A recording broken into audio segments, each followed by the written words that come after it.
네, 안녕하세요. 불개미 여러분. 사냥개미입니다. 비트코인이 간밤에 90K를 하회를 했고, 현재는 86K 부근에 와 있습니다. 언제쯤 이런 하락 추세가 진정이 될지 다들 막막하실 텐데요. 제가 생각하는 앞으로의 시나리오와 그 근거들을 차근차근 말씀드려 보겠습니다. 끝까지 시청해 주시면 감사하겠습니다. 그럼 바로 시작할게요.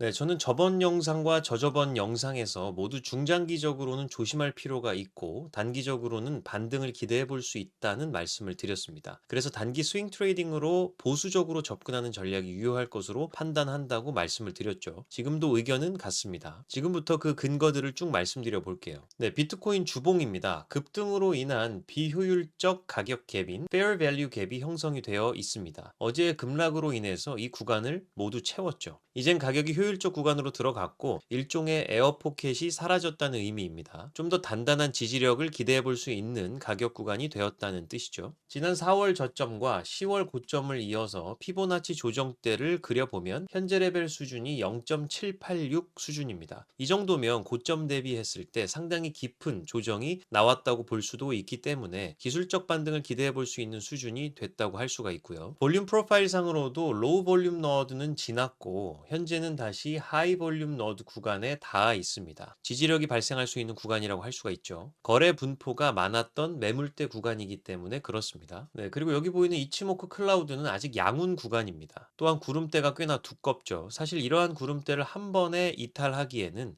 쉽지 않고요. 그걸 뚫어내려면 훨씬 더 강한 매도 유동성이 필요합니다. 저는 여기서 기술적 반등을 한번 해준 뒤에 뚫리더라도 그 이후에 뚫릴 거라고 생각을 하고 있어요. 네, 월봉으로 한번 보면 현재 주황색 선인 22평선에 닿아 있습니다. 사실 약간 뚫렸죠. 지난 22년 하락장 초입 때도 보시면 잠깐에 나왔던 데드캣 바운스에서도 월봉이 22평선을 잠깐 뚫은 뒤에 2연속 양봉이 뜨면서 잠시 상승을 했었던 모습을 볼 수가 있습니다. 그리고 18년도 하락장이 시작됐던 때도 역시나 22평선 부근에서 살짝 반등하는 양봉이 나왔던 것을 알 수가 있죠. 이렇게 월봉이 22평선을 한 번에 뚫어내기도 쉽지는 않습니다. 기술적으로도 반등이 나올 수 있는 자리라고 보고 있어요. 네, 다음은 비트코인 일봉 기준으로 ATR 밴드를 한번 보면 현재는 극관행 구간을 하방 이탈을 한 수준입니다. 이 정도면 정말 과도하다고 표현해 볼 수가 있어요. 3표준 편차 기준으로 만들어 놓은 볼린저 밴드를 타고 내려가고 있는데 이쯤 되면 한 번은 반등이 나와줄 타이밍은 되지 않았나 생각이 들고요. 하트 업그레이드 버전 지표도 일봉 기준으로 연속적으로 매수 신호가 강력하게 뜨고 있습니다. 지난 케이스들을 보시면 이런 지표가 떴을 때 단기적으로 바닥을 다지고 반등할 수 있는 타점을 줬었다는 것을 알 수가 있죠. 심지어 22년 하락장 중간에서도 이러한 경우들이 보입니다. 우리가 지표를 참고해 볼 필요가 있어요. 오늘 새벽에 후루룩 빠지면서 청산 히트맵상으로도 롱 청산이 많이 이루어진 모습을 알 수가 있습니다. 지난 12시간 동안 92.35%의 롱 포지션이 청산이 됐고요. 681.07 밀리언 달러의 롱 포지션이 청산이 됐죠. 최근 들어 상당히 많은 양입니다. 보통 이렇게 유동성을 한번 강하게 흡수를 한 뒤에는 반대로 움직이는 경향이 있고 바닥을 다지는 경향이 있죠. 다음은 온체인 데이터 한번 살펴보겠습니다.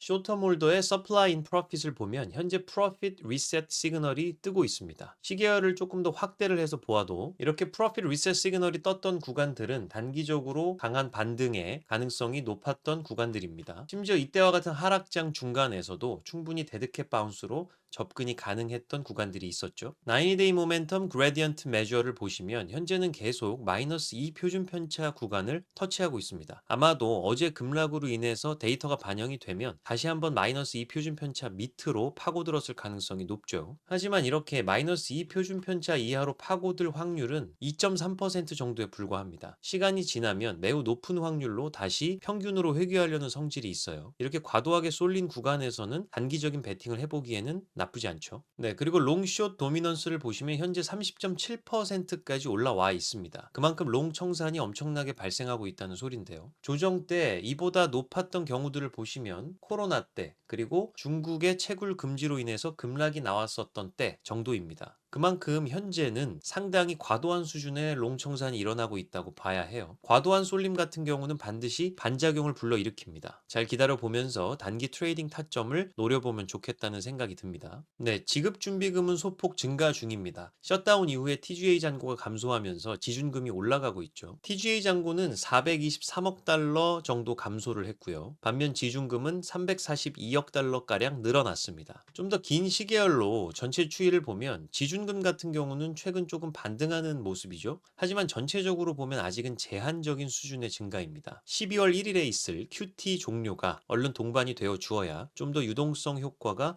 암호화폐 시장으로 뻗칠 수 있다는 생각이 들어요. 최근 들어서 S&P 지수와 나스닥도 꺾이고 있습니다. 3일봉 기준으로 봐도 추세가 꽤나 하락 추세로 형성되어 가는 모습이 보이죠. S&P 500의 포워드 PE 지수가 22.23입니다. 2000년대 이후의 역사적인 평균은 대략 16에서 18배 수준인데 그것보다 훨씬 상회하고 있는 수준이라서 매우 고평가되어 있다고 표현할 수가 있죠. 또한 금 같은 경우도 더 이상 신고가를 쓰지 못하고 4,000달러 초반에서 머물러 있습니다. 24년, 25년에 시중으로 풀렸던 영레포 잔고 2.2조 달러가 양적 긴축 구간이었음에도 불구하고 레포 시장을 통해서 현물 국채나 우량주, 금 등으로 흘러갔었다고 볼 수가 있는데 이제는 헤지 펀드들도 베이시스 트레이딩 매력도가 감소를 하고 있기 때문에 현물 국채를 매도해서 레포 시장에서 다시 빌린 돈을 갚는 상황이 벌어질 수도 있다고 보고 있고요. 그렇게 되면 돈을 빌려줬던 은행이나 MMF 입장에서는 다시 잉여 현금이 늘어나니까 그 유동성 낙수 효과가 작용할 수 있다고 보고 있습니다. 또한 이처럼 이미 우량주나 금 등으로 흘러들어갔었던 돈들이 상당히 고평가되어 있는 시장을 떠나기 시작하는 움직임이 느껴지죠. 그렇다면 그러한 돈들은 저평가되고 고탄력적이고 유동성 감흥도가 높은 시장으로 다시 반짝 들어올 가능성도 배제할 수는 없다고 생각하고 있습니다. 네, 불개미 여러분, 저는 이번 급락이 셧다운으로 인해서 발생한 통계적 공백에 의해서 연준 위원들이 금리 동결 가능성에 대한 언급을 했고 그게 선반영되어 가는 과정이라고도 생각하고 있습니다. 따라서 오히려 단기적으로 지금보다 더 많이 빠진다는 생각보다는 충분히 저평가되어 있는 상황에서 여러 근거로 단기적인 반등이 가능하지 않을까 생각하고 있습니다. 대신 그 기간은 앞으로 약 20일입니다. 11월 20일부터 대략 12월 10일까지예요. 12월 10일에는 다들 아시다시피 미국의 금리 결정이 있죠. 선반영이 어느 정도 되었다고는 해도 결국 시장에서는 그날 금리 결정이 나면 변동성이 확대될 수가 있습니다.